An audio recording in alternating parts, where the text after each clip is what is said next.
કમોસમી વરસાદ વરસ્યો અને એક ધાર્યો જે પ્રમાણે વરસાદ પડ્યો એના કારણે ખેડૂતોને ખૂબ મોટા પાયે નુકસાન થવા પામ્યું છે।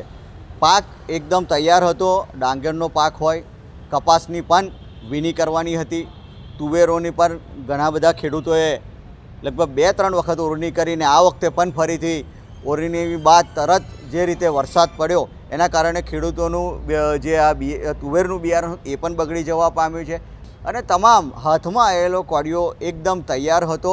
ખેડૂતોના હાથમાં આવેલો કોડિયો આ કમોસમી વરસાદના કારણે તમામ સદંતર પાક નિષ્ફળ જવા પામ્યો છે। જે રીતે યુપીવી ગવર્મેન્ટે ખેડૂતોના ધિરાણો માફ કર્યા હતા તેવી જ રીતે ખેડૂતોના ધિરાણો માફ કરવામાં આવે અને નવેસરથી ફરીથી ખેતી ઊભી થઈ શકે તે માટે ફરીથી ખેડૂતોને ધિરાણ આપવામાં આવે એ પ્રકારની માગણી અમે કરી છે। ગામડામાં દરેક ખેડૂતોને મોટા પાયે નુકસાન થયું છે, કોઈનું ખેતર બચ્યું નથી। કઠોળ પાક ખલાસ થઈ ગયા છે, કપાસની વીણી વખતે જ વરસાદ થયો, કપાસમાં વખતે નુકસાન થયું છે, કપાસ અંદરને અંદર ઉગવા લાગ્યા છે। બીજું કે ડાંગરનો પાક નષ્ટ થઈ ગયો છે, આજે પાણીમાં ડાંગરો છે। અમારે તો એક જ માગણી છે કે ખેડૂતોને કંઈ સહાય રૂપી જે કંઈ વળતર ચૂકવે કે ખર્ચ જેટલો વળતર ચૂકવે એવી અમારી માગણી છે।